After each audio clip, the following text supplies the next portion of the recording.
E aí, alunos, como estão? Olha, eu espero que vocês estejam bem, viu?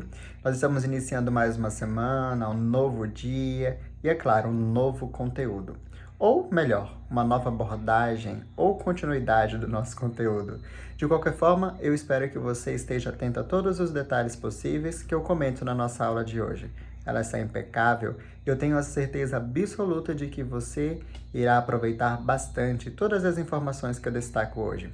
Faço um convite, então, para que você esteja comigo, anotando, fazendo as abordagens, comentando e, enfim, fazendo todas as evidências possíveis. Espero, então, que você tenha uma excelente aula e, no mais, conte sempre comigo.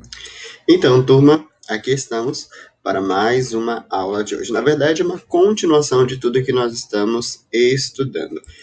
Quando nós falamos em língua portuguesa, é preciso lembrar o seguinte: agora você, um aluno do ensino médio, você precisa estar atento a uma situação. Quando nós falamos em língua portuguesa, é preciso lembrar de todas as áreas concernentes à língua. Exemplo: literatura. Literatura é uma área que você estuda a linguagem, tanto a linguagem verbal ou a linguagem não verbal, e está imersa dentro do aspecto linguístico. Nós temos também os estudos gramaticais e hoje nós vamos dar continuidade justamente a estes aspectos gramaticais.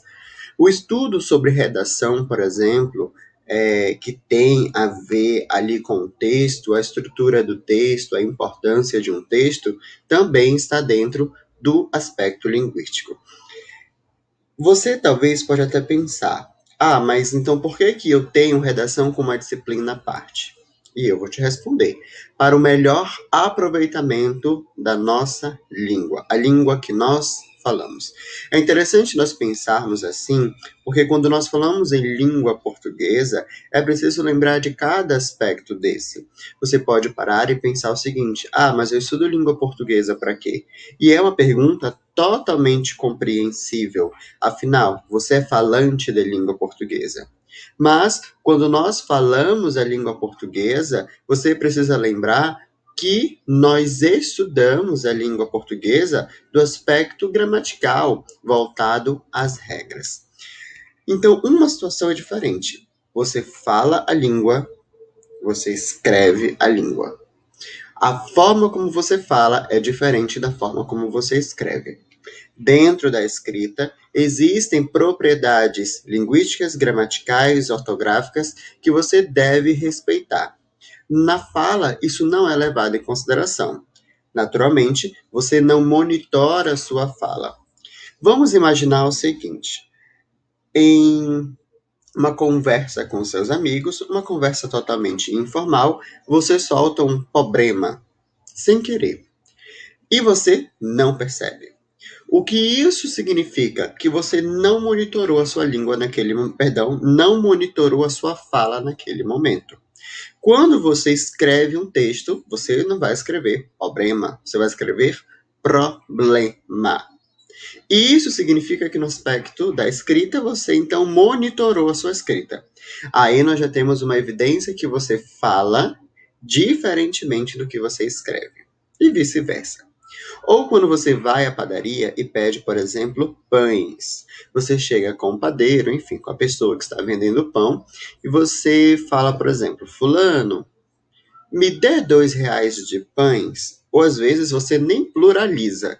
Me dê R$ 2 de pão. Isso é automático de todo falante da língua portuguesa. Mas a partir do momento em que eu escrevo dessa forma, aí é um aspecto informal. Na escrita seria da seguinte forma: fulano, dê-me R$ 2 de pães, por favor. Veja, a estrutura ela muda e mais uma vez a confirmação de que a fala é diferente da escrita. A nossa aula de hoje é uma aula muito interessante, porque nós vamos dar continuidade às classes gramaticais e você pode se perguntar: por que eu estudo as classes gramaticais? Quando nós falamos, então, em classes gramaticais, que é o assunto nosso de hoje, você precisa levar em consideração que é necessário um estudo morfológico para isso. A gramática, por si, ela tem uma divisão em morfologia, sintaxe, semântica, fonética e fonologia. E o estudo que nós vamos ter hoje corresponde ao aspecto morfológico. Para isso, então, nós vamos trabalhar a página, ou melhor, a partir da página de número 44 sobre classes gramaticais. Mas é claro que eu gostaria de fazer uma retomada a algumas páginas anteriores que tem o conceito, a introdução sobre classes gramaticais. A aula passada foi uma aula que eu aproveitei e eu trabalhei dentro de uma plataforma virtual chamada Google Docs. E lá eu classifiquei as 10 classes gramaticais, perdão. Então, quando você estiver assistindo a esta nossa aula de hoje, lembre-se da nossa aula passada também, porque é uma complementação. Hoje eu vou ter aqui como uma ferramenta importante o nosso livro didático, porque eu quero que você entenda os conceitos de cada classe gramatical que nós vamos ver hoje. A aula passada nós não vimos dessa forma. Eu elenquei, eu classifiquei, mas eu não trabalhei os conceitos. E é algo que nós vamos ver exatamente hoje. Então, quando nós falamos em classes gramaticais, leve em consideração um estudo morfológico, da morfologia da língua. Para você ter uma ideia, para achar que eu não estou falando bobeira, ou de repente de você estar voando aí, tentando entender o que eu quero dizer, vamos levar em consideração um substantivo. Substantivo é um conceito morfológico, mas a partir do momento que eu tenho um substantivo do ponto de vista sintático, ele pode exercer uma outra função. Na morfologia, substantivo, ele pode ser próprio, comum, simples, derivado, primitivo, etc. Na sintaxe, ele vai ser núcleo de um sujeito, pode ser núcleo de um complemento, e por aí vai. Então, observe que você precisa ter esse estudo, e o que eu vou te passar hoje, naturalmente, é um estudo que eu vou cobrar você na sua avaliação. Em sala de aula, eu consigo trabalhar passo a passo cada classe gramatical. No online também, mas veja que são duas situações diferentes. No online você tem aproveitamento? Tem um aproveitamento, mas é muito mais interessante estar em contato com os outros colegas porque você troca ideias sobre esse conteúdo. Inclusive, eu abro aqui um espaço da nossa aula de hoje para convidar a você, claro, dentro dos seus limites, dentro da sua programação, para que você retorne ao modo presencial para o seu melhor aproveitamento. E a escola tem garantido uma boa segurança a todos os alunos, ok? Então, voltando ao aspecto gramatical, aqui na página de número 42, na página de número 42, nós temos o conceito de classe gramatical. Vamos dar uma olhada. Nosso material, ele atenta para o seguinte. Vejamos. Classes gramaticais 1, revisão geral e substantivo. Então, a primeira classe com a qual nós vamos trabalhar é a classe do substantivo. Neste capítulo, revisaremos as classes gramaticais ou classes de palavras. Esse conteúdo é fundamental, pois é a base para muitos outros estudos que abordaremos durante o ensino médio. E isso é fato, viu? Então, estou trazendo para você uma base para que você tenha esta base e leve esta base até o terceiro ano do ensino médio, porque é um assunto que realmente ele vai ser extremamente importante para você. Além disso, faremos em 2 momentos distintos: reflexões que ampliem seu conhecimento a respeito delas. Inicialmente enfatizaremos o substantivo e posteriormente o nosso adjetivo. 2 classes belíssimas. Porém, vamos relembrar as 10 classes gramaticais? Interessante, porque isso nós fizemos na aula passada, mas vamos lá. É bom que você fique aí com o conteúdo fresquinho. Acompanhe a definição de cada uma e os textos a partir dos quais propomos reflexões sobre essas classes. Vamos ver. Substantivos. Palavras que nomeiam seres, objetos e conceitos. Aí nós temos criança, fada, mesa, país. Também pode nomear lugares, ações, sensações e sentimentos. Nomear objetos e tudo mais é parte da natureza humana. Logo, você sempre faz uso de substantivos. Sempre, sempre, sempre. Vamos olhar essa tira rapidamente. Na questão 21, da página de número 42. Leia uma tira de Laerte e responda as questões propostas. Relógio, celular, carteira. Tri! Alô? Ah, espera um pouco. É para você. Toma o celular. Segura o relógio e a carteira. Dá o relógio, dá a carteira e toma o celular. Segura o revólver. Toma a carteira, toma o relógio. Erro. Explique como é criado o humor na tira. O humor na tira é criado por meio da troca de objetos, na verdade. O revólver que outrora estava na mão do ladrão, por uma questão de o telefone toca, etc., ele acaba então indo para outras mãos, que é a do assaltado.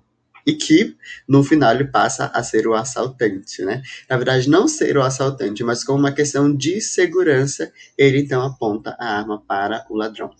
Então, o humor é criado por meio deste jogo de objetos que são trocados. É claro que você vai amadurecer essa resposta, mas se você observar, aqui na pergunta B, nós temos os substantivos. Quais são os substantivos dessa tira? E todos os objetos citados são nomes ou melhor, todos os objetos, eles têm nomes. E esses nomes, dentro do estudo morfológico, é chamado, então, ou melhor, esses nomes são chamados de substantivo. Relógio é um substantivo, celular é um substantivo, carteira é outro substantivo.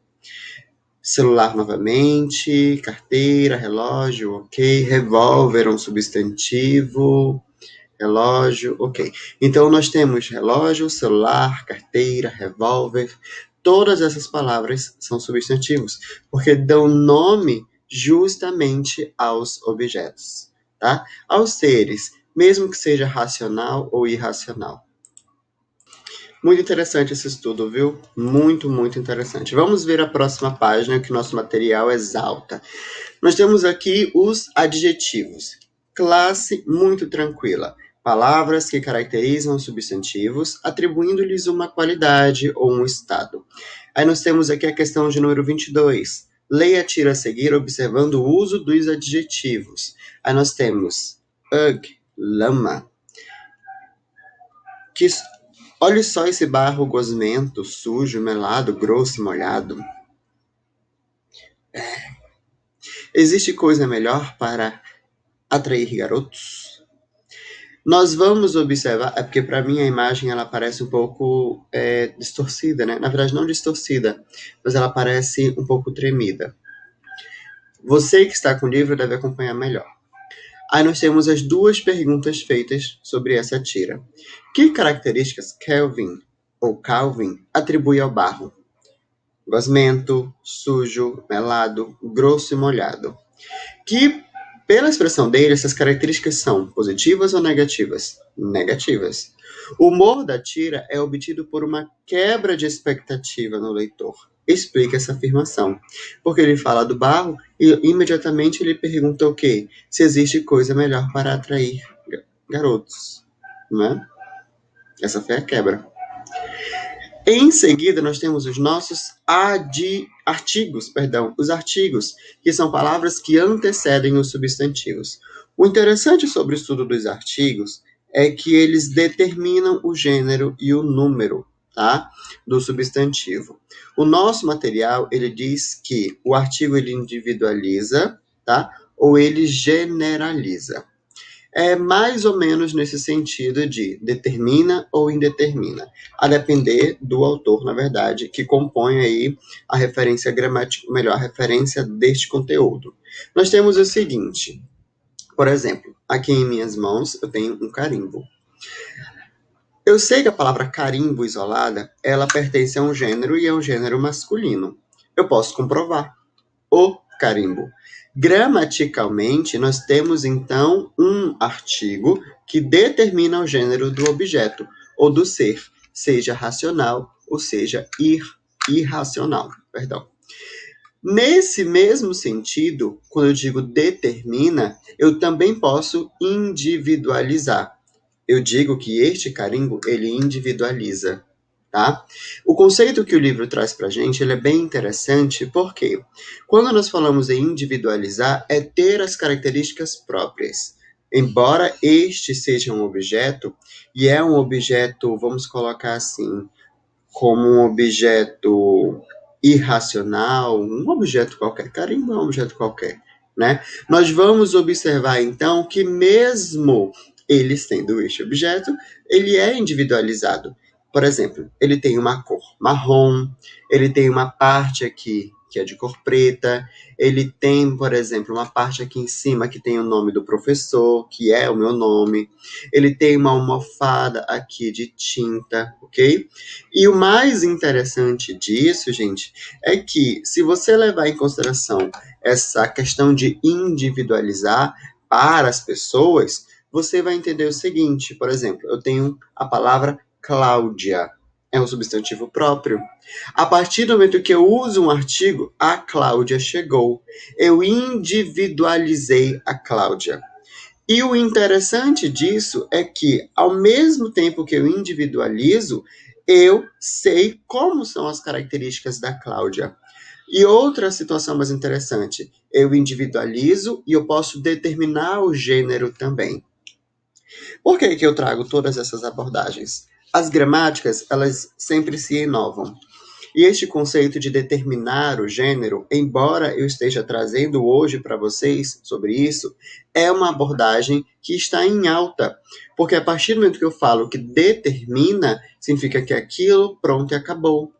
Tá? E isso do ponto de vista gramatical, lembrando que a gramática ela sempre se inova e renova, e este conceito de determinar, ele já está caindo, e está entrando um outro conceito, que é o individualizar, tá? Então eu trouxe para você uma abordagem que ela pode ser um pouco antiga, mas ela ainda é cobrada, e eu trouxe também uma abordagem que o nosso livro já está atualizado nesse sentido.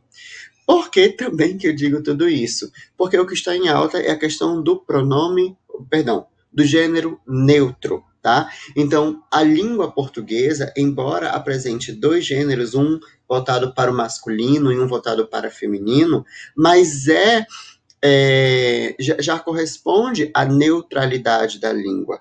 Lembrando que em língua latina nós tínhamos três gêneros, masculino, feminino e neutro. O neutro, ele se acrescenta ao gênero masculino e feminino. Ele se contrai, ele se combina também.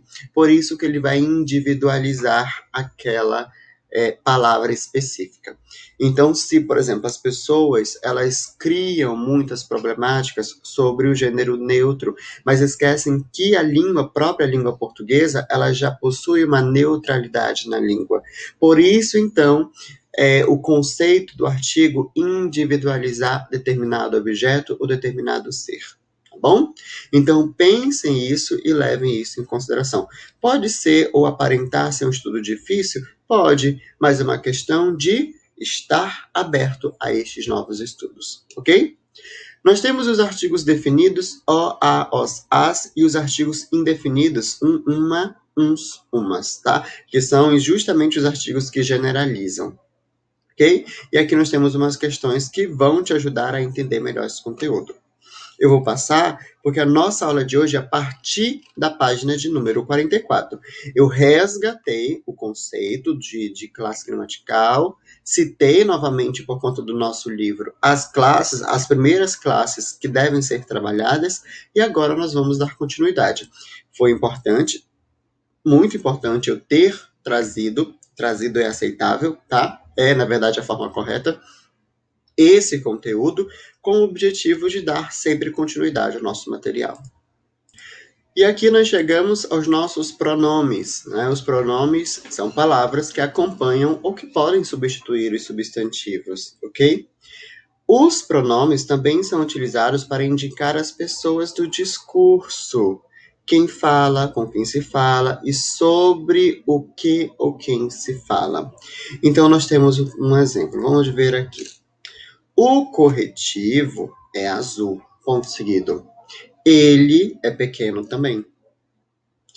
Esse ele, para não repetir corretivo, ele então é substituído. Ele substitui o substantivo, até para que não fique repetitivo, tá? Ele, inclusive, vai indicar a pessoa do discurso. Terceira pessoa, do singular, tá bom? Por aí vai. Nós temos também este corretivo é azul. Este acompanha o substantivo corretivo. E também indica a posição, este está perto de mim, tá bom? E por aí vai. Então, a classe gramatical que corresponde aos pronomes tem este poder de acompanhar e substituir os substantivos, perdão, e ao mesmo tempo indicar as pessoas do discurso. E nós temos a questão de número 24. Vamos olhar aqui. Leia o cartaz. Mude seu jeito de ver a gripe. Ela mata. Opa, ela quem? A gripe, tá? Lave as mãos frequentemente com água e sabão, principalmente após tossir ou espirrar. A que se refere o pronome ela? A gripe. E o pronome seu, mude seu jeito, corresponde ao substantivo jeito, ok? Muito simples. Em seguida, nós temos os nossos verbos, que é uma classe gigantesca, muito boa de ser trabalhada. Em linhas gerais, os verbos são palavras que expressam ações, expressam estados, expressam fenômenos da natureza, podem sofrer flexão de número, podem sofrer flexão de pessoa, tempo e modo. Quando eu digo flexão, tá? Sofrer flexão, é justamente o fato de que ele pode ser mudado, ok? Quando digo, por exemplo, vivemos em casa. Esse vivemos é um verbo, é do verbo viver. Ele está sendo conjugado, ele mudou de alguma forma. É uma flexão, ok? Então, ele sofre essa mudança. Ele pode ir para o plural, singular. Ele sofre flexão de pessoa, flexão de tempo e modo. Vamos ver aqui sobre a tira de número 25, da questão de número 25. E a tira diz assim. Melhor, a questão diz assim. Leia a tira e reflita sobre as mensagens dos cartazes. Pense. Haja. Interessante. Como o cartaz diz apenas pense, as pessoas elas ficam paradas só pensando e não necessariamente agindo. Com o verbo agir, então, nós temos inclusive um choque, né? As pessoas, elas tomam um choque. E nós temos uma pessoa aqui que parece ser o chefe e que dá a ideia de ser aquele que realmente que não está gostando da situação. Se ele coloca, ele observa a placa pense e ele vê também as pessoas paradas pensando. Ele não vê as pessoas trabalhando.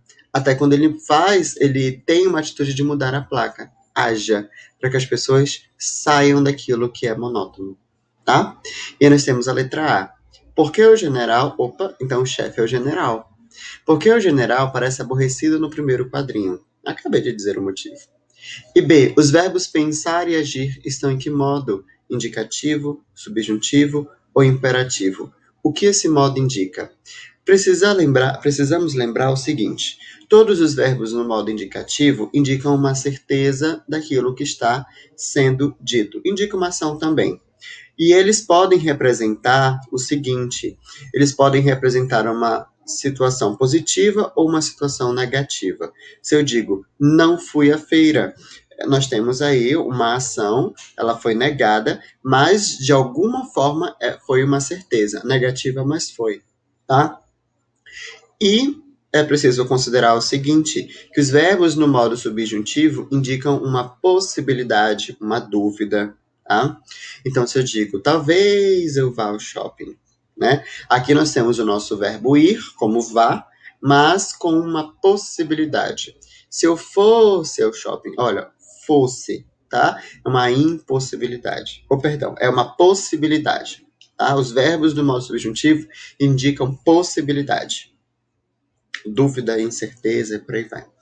Imperativo indica a ordem. Pense, haja. Os dois verbos estão no imperativo. O que esse modo indica? Ordem. Letra C. O que o general pretende com a troca de cartaz. Que as pessoas trabalhem, se movimentem, hajam. Página de número 45, nós chegamos aos numerais e às preposições. Duas classes maravilhosas. Os numerais nós temos palavras que podem indicar quantidade, posição em uma sequência, aumento proporcional de quantidade, diminuição proporcional, além de designar um conjunto apontando o número exato de seres que o compõem, tá? De uma maneira geral, os numerais indicam uma quantidade. As preposições, elas estabelecem conexão entre dois elementos, relacionando-os. Exemplos: a, em, com, contra, de, e aí vai. Elas podem ser contraídas, elas podem ser combinadas, tá? E aí nós temos o seguinte, quando nós falamos em contração, é preciso lembrar que, por exemplo, em mais a, artigo, preposição mais artigo definido, nós temos uma contração, porque elas formam uma nova palavra. Há uma perda fonética, forma na, né? Forma a palavra na. Então, esse estudo é um estudo interessante, porque ele vai te auxiliar a entender de que forma... precisamos lembrar, esses estudos, eles são estudos morfológicos. Na verdade, o estudo que nós estamos fazendo aqui é um estudo morfológico. Questão de número 26. Nós temos aqui para você elaborar uma breve reflexão a respeito desta campanha publicitária. Faça essa reflexão, que eu vou dar continuidade às questões. 27. Transcreva as preposições presentes nos provérbios a seguir. E aí nós temos a, quem com ferro fere, com ferro será ferido. Olha, com, duas preposições. B, cada macaco no seu galho. O no, nós temos uma contração aqui, em mais o, tá? Então, observe que bem aqui temos uma preposição. Você precisa cortar aqui o no e indicar aqui ao lado em, que é a preposição que foi contraída. C, a pressa é inimiga da perfeição. A mesma coisa aqui, da. Nós temos uma preposição aqui, de mais a. O de é uma preposição, ok? 28. Nessas duas frases, a preposição com tem o mesmo sentido? Explique sua resposta. Fui ao cinema com os meus primos. As plantas morreram com tanta água. Fui ao cinema com os meus primos. Aqui a preposição com estabelece um sentido de companhia. 2. As plantas morreram com tanta água.